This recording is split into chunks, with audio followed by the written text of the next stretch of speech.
I get plenty of messages where, if you want to talk about spiritual things, put some clothes on, or vice versa. I only want to see your body. Stop talking about other stuff. And I'm like, that's entirely the point.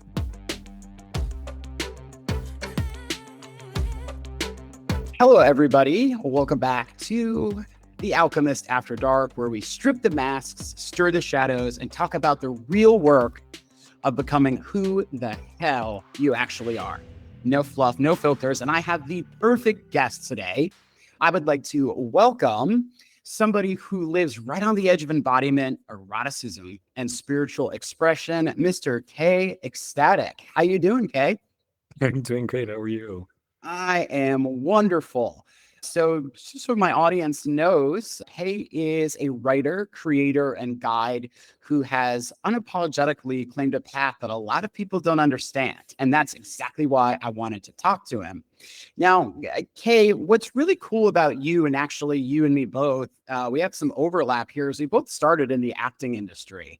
We both started in the creative industry and have transitioned over to this more spiritual lane. So I really wanted to ask you about the moments you've had with the button down shirt and realizing like something felt off for you. So what shifted in that moment where you were reclaiming who you were and making that shift?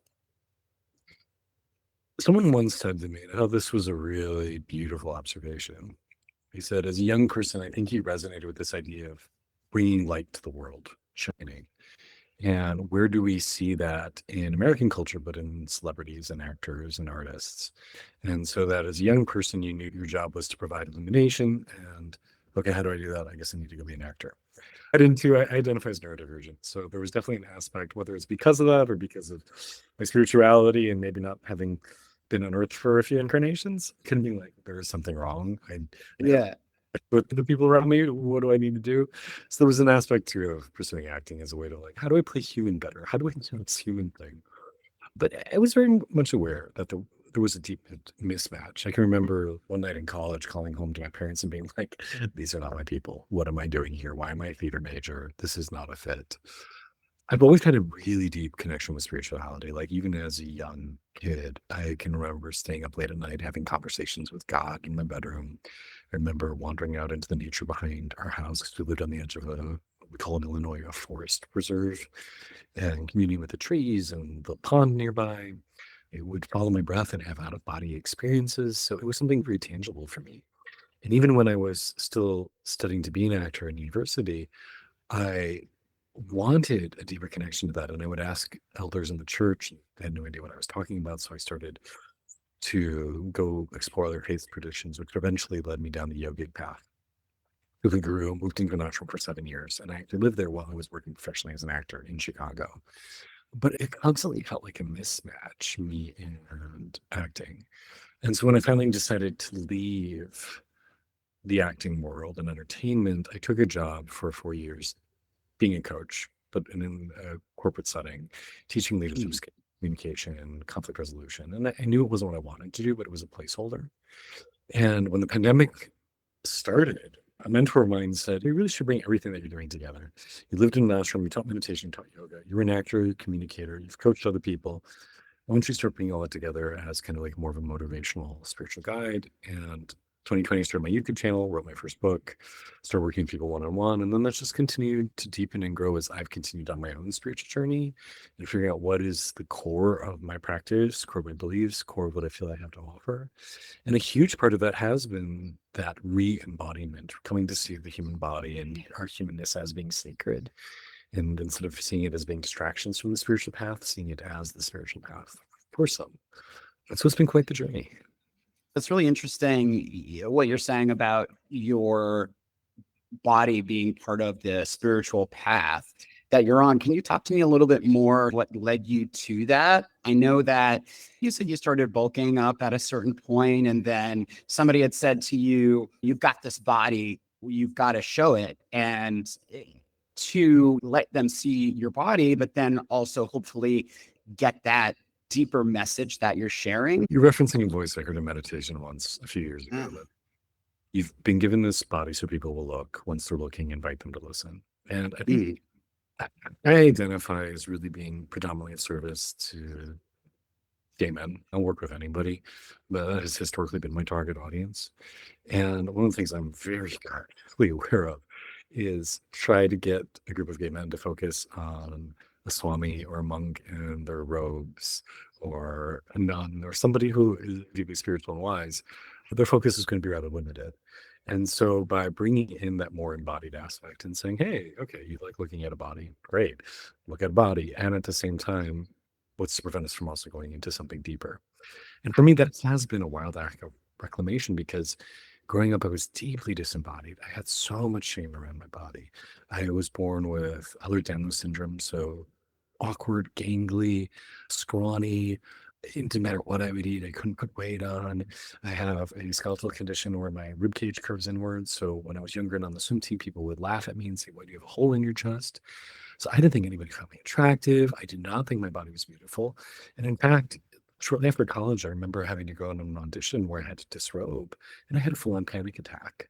Like, I was just so completely cut off from my body, to the point that if someone even tried to touch me from below the rib cage, I couldn't even feel their touch because I was so separated from the rest of my physical self. And I recognized that this was a problem. So around age 25, I started going to a Korean spa in Chicago. And one of the great things about Korean spas is you have to be naked in part of it, in the wet areas, and then give you a little jumpsuit when you go to the dry saunas. Well, it was my first time ever being socially unclothed with other people. And it was initially terrifying, but in that terror, I realized there was a big opportunity for growth.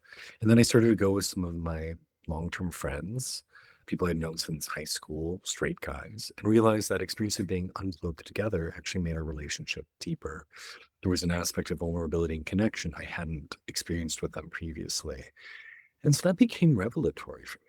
And then in that journey of reclaiming my body and seeing it as something that I shouldn't be distanced from or have shame around, I began to actually realize, like, this is actually the way. This is actually the gift.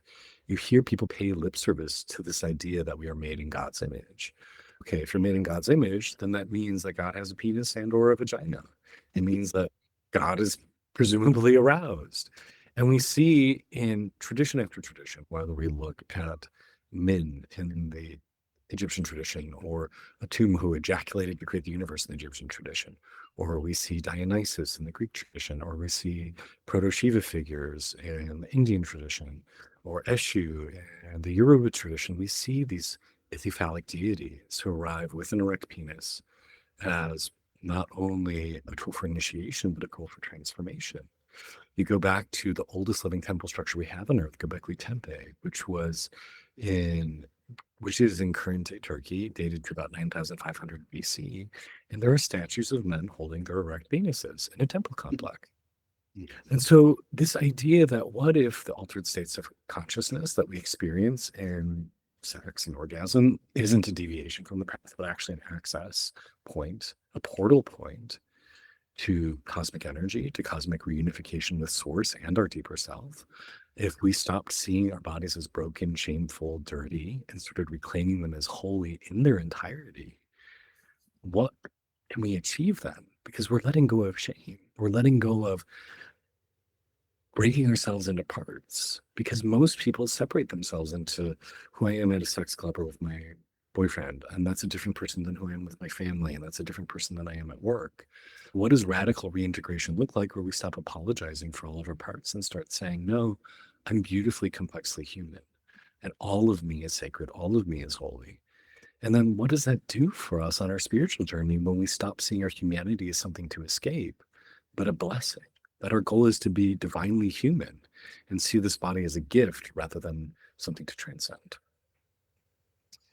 Sounds like you put a lot of thought into that. That was not a quick answer.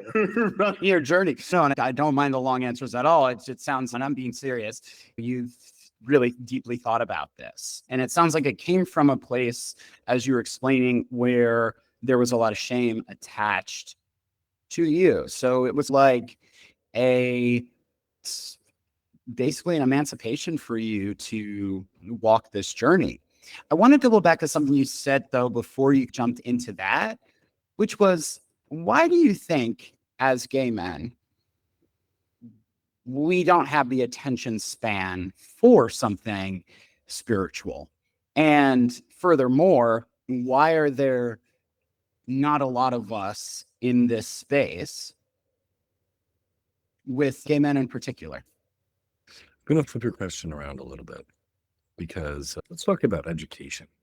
I'm sure you've probably heard the theory that there's no such thing as a stupid child. They're just not being spoken to in the way that is actively able to help them grow and flourish and learn. There's a wonderful book called The Myth of Ability where this one teacher actually got his entire classroom performing in the 99th percentile based on this theory. And it was not a special group of kids. It was not even in a high performing district. It was a very low performing district. So we take this thesis, okay, people are not bad, they're not dumb, they're not slow, they're just not being spoken to the way that they need to be. So let's take gay men. Gay men are highly attuned to aesthetics, generally speaking. I'm going to speak in generalities and stereotypes, but there's truth in stereotypes. Highly attuned to aesthetics, to beauty, to sensuality, to intrapersonal connection. These are all the things gay men are known to love. We're known to love lovers, partners, beautiful spaces, beautiful bodies, beautiful rooms. We create beauty around us. So most of the spiritual traditions that dominate on the planet right now are very aesthetic. They're very stripping away the humanity, stripping away the beauty, stripping away the things that are human, and it's relating to something more outside of ourselves, more ethereal. It's very dogmatic, it's very body shaming. So from this point of view of everybody can be reached, but not in necessarily the same way, I would argue that the traditional views around spirituality as being more renunciation based, more shame based, are not going to reach that demographic. I would argue gay men actually have a high propensity towards spiritual and ritualistic work because when we go back in time, what were some of the biggest modalities used for religious ceremony? Entering trance states, whether through that rhythmic dance or hallucinogenic drugs, seeing things like the temple courtesan or temple prostitute, or what I mentioned earlier, earlier spiritual traditions that utilize sexual techniques as a form of divine recognition. We see in other spiritual traditions the celebration of queerness, whether it's two-spirit individuals in the Americas or in Indian traditions. There are plenty of examples of the sacredness of someone who is outside the traditional gender boundaries. So I actually think the reason that gay men have such a strong connection to partying, sex, beauty, is actually because we hold a lineage that used those as tools. I firmly believe that queer individuals are meant to be the holders of spirit for society. And the fact that we've had that taken away by patriarchal, heteronormative spiritual traditions that say being queer is bad, queer is damnable, queer is shameful, strips us of the role we're supposed to have, which are ritual facilitators and openers of sacred space. There's a wonderful book by Christian Herta that came back out in the 1990s, which explores this idea of how has queerness traditionally been used as ritual space holders and how Western society has largely buried or forgotten this. You talked a lot about shame and your current relationship with it.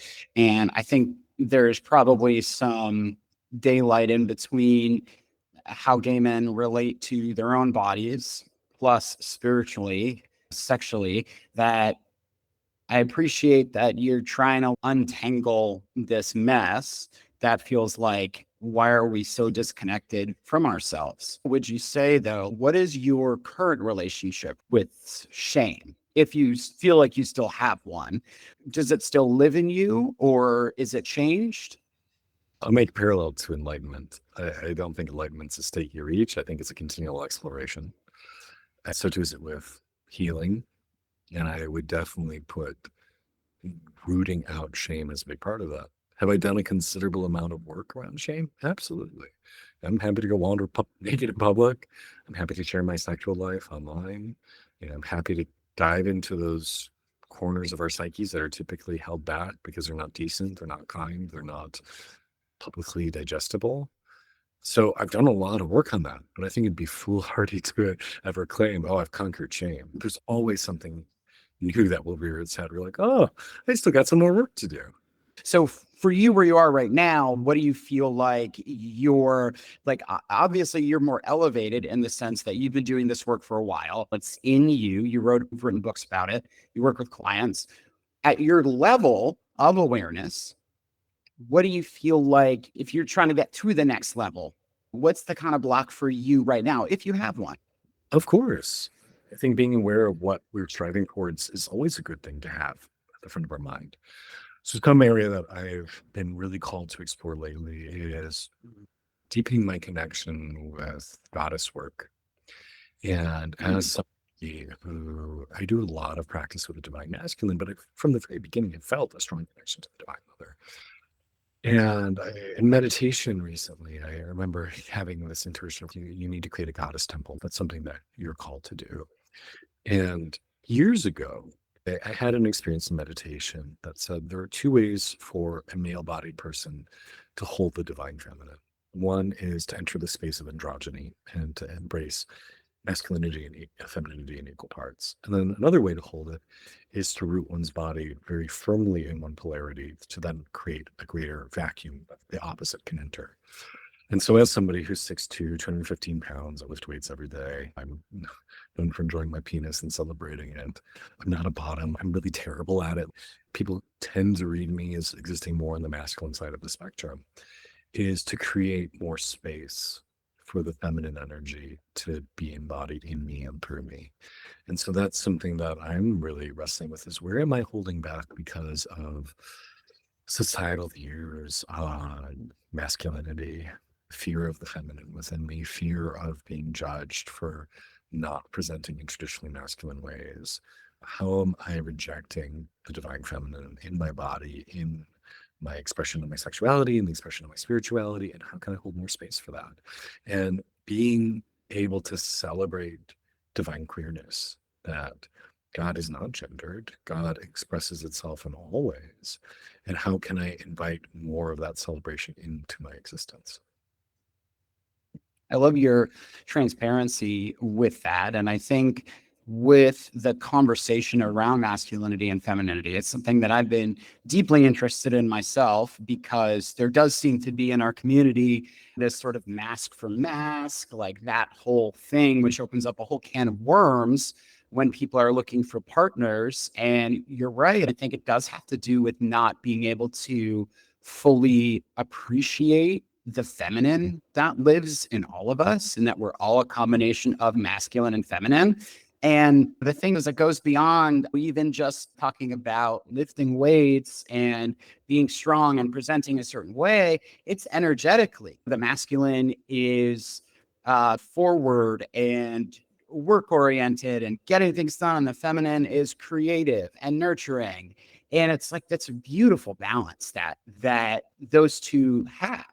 So I think it's really important, basically, what you're saying is that we need to do work in the society with not being so afraid of the feminine. And especially as gay men, we all have trauma around this because we all had a time as a young person where someone called us, you little faggot, you little pansy, you little puff, you little whatever the term was wherever you grew up. Yeah. Because in the way that masculinity is currently structured, at least in America, masculinity is something that you have to defend, and the loss of masculinity is risking annihilation. Like you hear stories about kids in gym class that would rather face exile than have their masculinity status challenged. And I remember reading some horrific stories with coaches and what they would do to their kids they're supposed to be helping.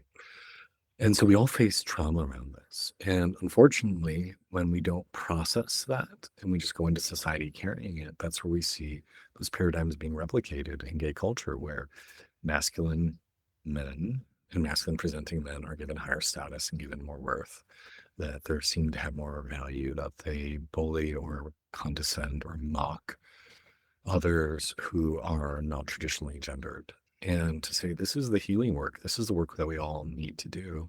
And one of the beautiful things I love about a more spiritual definition about what is femininity is many traditions discuss that when God first separates from itself to manifest the known universe, that the first separation is the masculine and the feminine. The masculine is the aspect of God that stays in the state of self-absorption, content with self. And the feminine is then the generative force that then manifests all things and all beings. And so from that point of view, we are all the divine feminine. We are all the goddess incarnate because she is the manifest universe. And so to stop fearing it and to start celebrating it and realize that in other spiritual magical traditions, they talk a lot about the importance of polarity. And a lot of ritualistic traditions will use the polarity between a man and a woman to generate that energetic current. And that's an external representation of polarity. A deeply powerful is the internal representation of polarity, where you hold the masculine and feminine in balance within you and generate that current between those two poles internally. And then your partner, who ideally, who as a gay person would then be same gendered, most likely, then is a reflection of that polarity rather than an external representation of that polarity. And so the more we heal our own internal wounds as magical individuals, as spiritual individuals, the more we're able to grow and develop in that regard. Do you find it challenging from just interpersonal or just personal relationships that you've done a lot of work in this area in the spiritual world? Do you feel like in terms of meeting potential partners or connecting with people on a deep level, do you find it challenging? I'm very blessed that I met the most amazing human I have ever encountered a little over 10 years ago, and we've been together since. That's amazing. Yes. I say with my whole heart, I've never met a better human than him. And literally every morning I wake up and ask, would you like to marry me today? Because I feel so enamored with him still.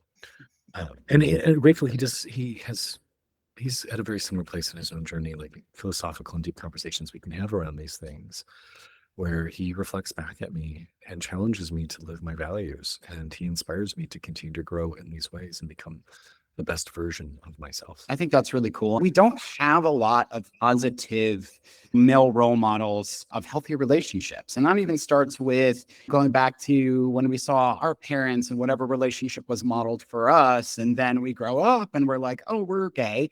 And what's the model? And so it's cool because we get the opportunity to break a lot of ground and try new things.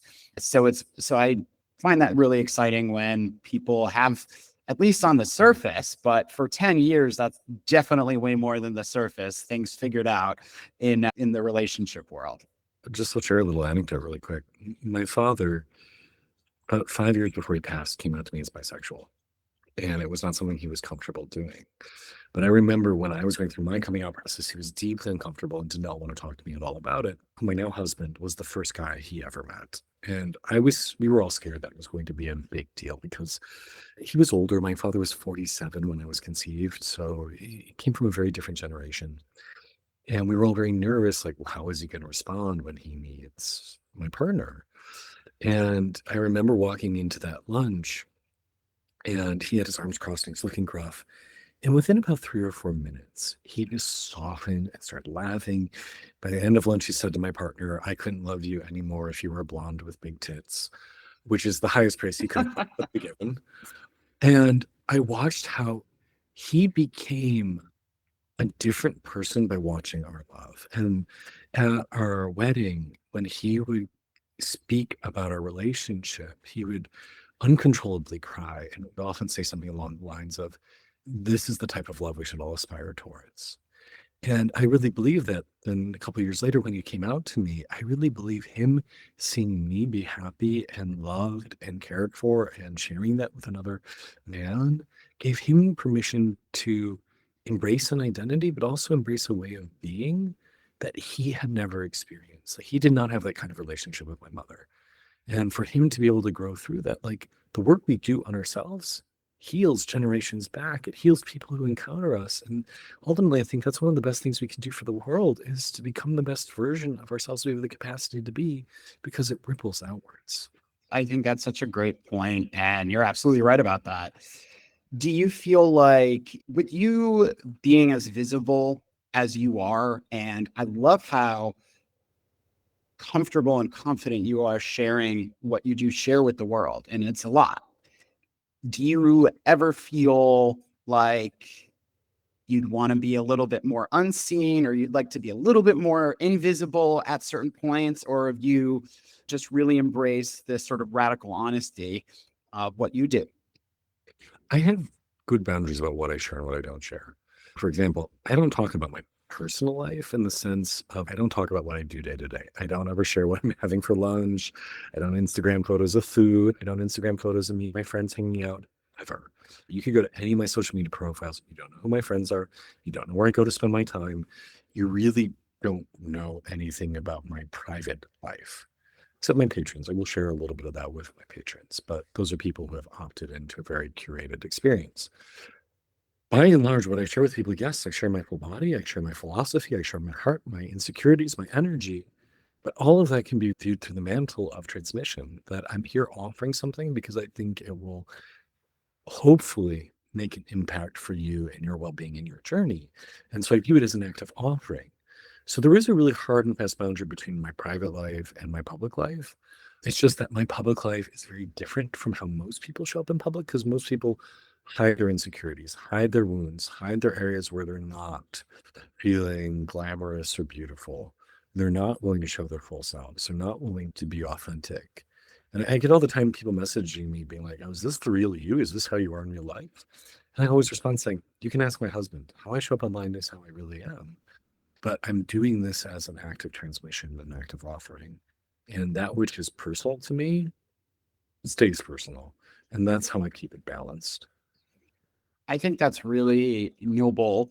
It's something that I've been experimenting with in what I put out there. I just put out a video the other day talking about some really radically honest stuff, and I had a lot of messages about it because people want that authenticity. And our existence can be so highly curated that people aren't really seeing the real you. So for you to be able to show that side of you, I think is inspiring. And it was so cool when I came across you anyways, because I was like, there's nobody here in this space that is gay or that's talking about those things and speaking to a gay audience. And I found that really refreshing. It was interesting to me because I loved what you were saying. And then I'm looking at you. You look great, shirts off, you're ripped. You've got really tight shorts on. And I'm like, this is a great sort of juxtaposition here. We've got this really deep, loving message, but then we're like snack mode. So that's where I enjoyed the inherent tension in that. And I think at this point, that is something that you know is part of what your offering is. And I did love how you spoke about it's like you're too spiritual for some of the gays, and then you're too gay for some of the spiritual world, and you're like a threshold walker. And I see myself in a similar way, but I'd love for you to talk a little bit more about what being a threshold walker means to you. Thank you for highlighting this experience because it's something that most people don't get. I get plenty of messages where if you want to talk about spiritual things, put some clothes on. Or vice versa. I only want to see your body. Stop talking about other stuff. And I'm like, that's entirely the point. There is a tradition in many different spiritual traditions and lineages called like the sacred contradiction. So let's take, for example, in Zen, there's the idea of the Zen koan. So it's a statement to meditate on that in itself is a paradox. And there's no right answer, but to meditate on that paradox is a way forward. So I'm giving through my delivery of, hey, you see a bulge, muscles, and he's talking about kindness and love and connection. Is this a thirst trap? Is this a spiritual tradition? What is this? It's an opportunity. My engagement is what it is. It creates engagement, yes, but it also creates a gateway. It creates an opportunity to say, okay, I'm uncomfortable. Why am I uncomfortable? Ideally, many people won't do this, but ideally, why am I uncomfortable? The body's making me feel a certain way. Okay, am I not allowed to feel that way when thinking about deeper things? There's nothing inherently wrong with that. Okay, so where's that prejudice coming from? Is this from shame? Is it due to orthodoxy and traditions that are body shaming? If I unpack all of this, there's technically nothing wrong with it, but yet an emotion's coming up. What do I do with this? Because if you're going to say, okay, there's nothing shameful about the human body. There's nothing shameful about our sexuality. Our bodies are God-given. They're beautiful. They should be celebrated. Somebody who takes time to cultivate their body, you can appreciate that. Where does the discomfort start to break down? And yeah, I definitely identify as a threshold walker. And you put it beautifully. I'm too quote unquote profane for the spiritual. I don't get often invited on spiritual podcasts because they're like, oh, you have your dick out. No one, that's not a spiritual person. I will sometimes get invited on sexual podcasts, but they're very much, wow, that went a lot deeper than we were expecting and maybe wanted to go. Yeah. And like, I'm too vanilla for the kinky groups. I'm too embodied for the wellness groups. And so I occupy this very in between space, and that's uncomfortable. But I think that's where growth is, because in that sacred contradiction, there's an opening. And I really think that meaningful change often comes from the periphery, from the edge walkers, the people who are not existing in the mainstream because they're presenting a new way forward. And that means I won't be digestible for some people. Some people will look at me and write me off or not take me seriously. And that's okay. It's okay if you say, I can't hear something spiritual and also feel turned on. Okay. But that's also an opportunity for you to highlight an area of contradiction within yourself and where you're living out of authenticity. Because what does it say about you if you say, my body is not spiritual? My spirituality is disconnected from my physical form. I think we live in a time where we're basically floating heads. We praise intellect above all else. We don't trust the wisdom of the body. We don't view the body as something beautiful and sacred. We'll worship it if it's model-esque, but then it's just about that. We don't want anything deeper from those people with beautiful bodies. And to see that level of disconnect, and let's go back in time. Let's go back. The ancient Greeks believed that a healthy body was a reflection of a healthy mind. You couldn't have one without the other.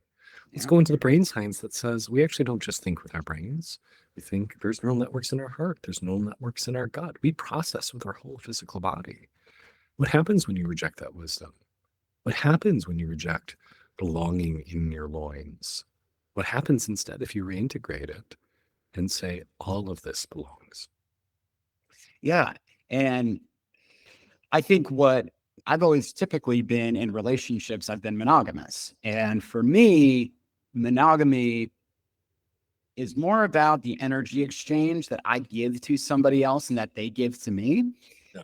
And I'm not here to make anybody's relationship choices wrong, but I do think as gay men, going deeper and understanding my energetic field and how it's interacting with somebody and what I'm actually giving them, besides just an amazing experience or what they're giving me, I think it's important to talk about because sex can become just so gratuitous and so superficial.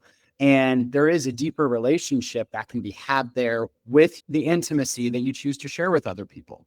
Yeah. I think what you just brought up is another thing people do not get about me.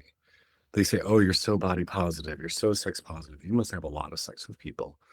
I'm like, girl, no. I can count my number of sexual partners in my entire life on both hands. Like, it's been exceedingly few. I personally experience sex not as a physical act, but as an act of energetic enmeshment. When I am in physical contact with somebody, it doesn't even matter if it's platonic. I experience them as an extension of me. I feel emotions, I feel sensations, I feel traumas, and then I walk away holding that. And so when I've tried to push myself into sexual experiences with somebody who I'm not emotionally bonded with, or at least somebody who I don't want to emotionally connect with or energetically connect with, there's not a level of respect. There's not a level of feeling simpatico and feeling, oh, there's a great vibe between us. And rapport. Yeah, absolutely rapport. It's been a traumatic experience for me. I become disembodied. My anxiety goes through the roof. It becomes terrible. And sometimes I look at how freely it seems so many gay men can just dive into fucking and seemingly enjoy it. I'm like, I don't know what that's. I literally don't know what that's like because I just cannot operate that way. My husband's a little bit different. My husband has a much stronger container and he can do a really good job in all aspects of life of creating boundaries between him and others and events where it doesn't permeate. But I don't have that ability. And so for me, I really don't have an option but to treat sex as something deeply sacred because otherwise it just feels like such a violation of my energy. But the thing is, though, is you've done all this work, right? You've looked at, we talked about on the beginning of the conversation, shame. And that's the biggest thing is that so many gay men don't confront this their entire life.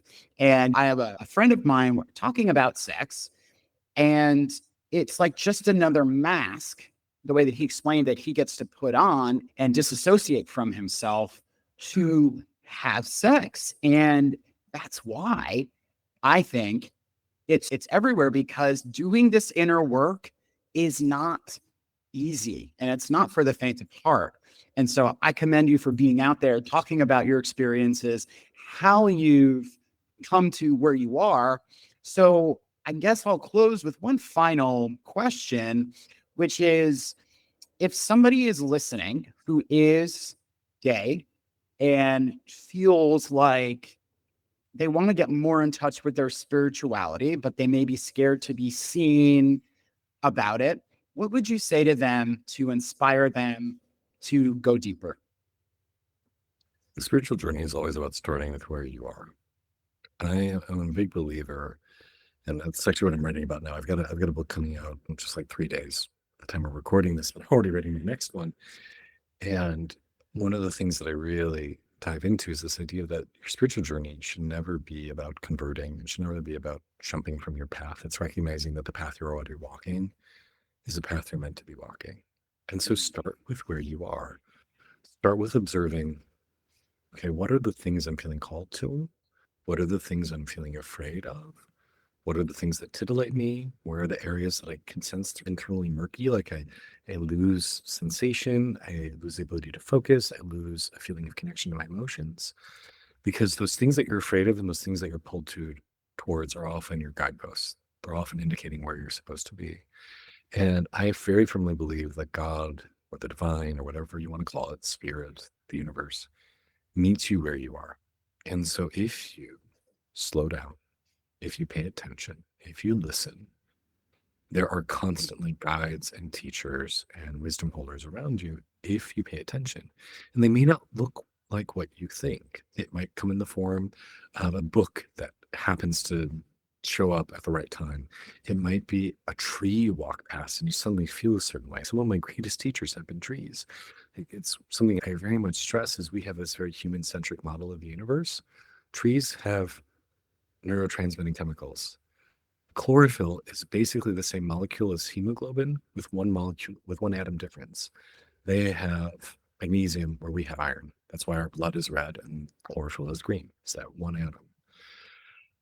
So, and trees think. There's a lot of good research to say that they can. Do our pets think? Well, now clearly we say yes, but even a couple hundred years ago, that was up for debate. Descartes famously threw a cat out of a window just to see if it would experience fear. He would torture dogs to see if they showed emotions. For a long time, people did not view animals as sentient. I have lots of plants and 3 pets in my home because those are my friends I get to hang out with. So starting to recognize that the teacher doesn't just show up in people, it shows up in the places, the landforms, the animals, the books, the insights, the non-embodied intelligence, spirits, some call it, that are around us. And so just start with asking, saying, hey, I'm in a state of discontent and disconnect. I want something more. I might not even be able to name what that something more is. Or maybe you just say, I just want to be happy. I want to find peace. Or I want to be connected to something greater. Great. Then start paying attention to what shows up in front of you. And then when that thing shows up, use it. Listen to it, drink it in, study it until the next thing shows up, and the next thing. I firmly believe we constantly have guides and guardian angels and intelligences around us that are asking to offer something. It's just we're so distracted by our cell phones and our overactive minds and plotting and scheming that we can't see it. And so just slow down and notice because the answers are already waiting for you. That was really beautiful. Thank you for that. You're like a content machine. I just put a camera on you and we got 30-second sound bites. I love it. How can people get to know you if they want to learn more? Where can they find you? And if you want to tell us a little bit about your book that's just about to come out. Absolutely. So I'm on all the social media platforms, TikTok, Instagram. You can see short form content, bite-sized 90-second video clips, longer kind of Dharma talks, long, deep philosophical conversations can be found on YouTube. My more naked stuff you can find on X, Blue Sky. And then if you want to go deeper on Patreon, like I said, it's a deeper exploration of what's going on in my life. I also host bi-weekly classes for my patrons. So we get to meet together, dive into a topic that I think is relevant. Last week, we dove into joy as life's purpose. Next week will be about the importance of community and partnership in the spiritual path. If you want to see more of my erotic stuff and how do you connect with your own body and connect with another person and without shame, you can access that via Patreon or via OnlyFans. And then I host retreats. So I did 3 last year. Right now, I am waiting to announce 2025 dates because I think we're this close to creating our own space so I can start hosting things more frequently in person. So I would sign up for my mailing list to be alert about that. And then I also work with people one-on-one. So most of my clients are virtual. I do work with some people in person, but I do try to meet people with where they're at. And one of the things I will tell somebody, if you ever feel called to go on a retreat or work with me, I always have suggested prices for what I do on my website, but that's just what it is. It's a suggested price. And if someone feels called to work with me, don't ever feel like a price tag is a reason to say no, because I will always meet somebody where they're at. And if you say, hey, I really want to come on this retreat and I can pay $10, I say, okay, if that's all you can do and you really feel called to come and we feel like this is a match, then we'll make that work. It's really about trying to meet people where they're at and come from a place of offering rather than a place of monetization. That's amazing. And you're just like me, us gays, we're always doing the most. So there's a lot of places that we can find you. I love that you've segmented all the different things. And my books too. And your books. Yeah. Tell us about the book that's coming out. Yeah, my 3rd book's coming out right now. My first book is called Kae Ecstatic Self. Second book is I Jumped to Flight, which is a fantasy allegory about learning to come into your own. And then this new book is a combination with an oracle deck I created. So it was this idea of what are the 48 spiritual tools that I keep coming back to on my spiritual journey. And then each card is a chapter in the book with an essay, a meditation, a ritual, a mantra, and a journal prompt. I think I might have to get that. That sounds amazing. That sounds like right up my alley. I'm on here with all of my decks of everything here. Thank you so much for the opportunity to speak with you today. It was a real pleasure. And I hope that you enjoyed yourself. Oh, very much, Jose. Thank you for giving me the opportunity to connect with you. Absolutely. All right. We will see you next time on The Alchemist After Dark.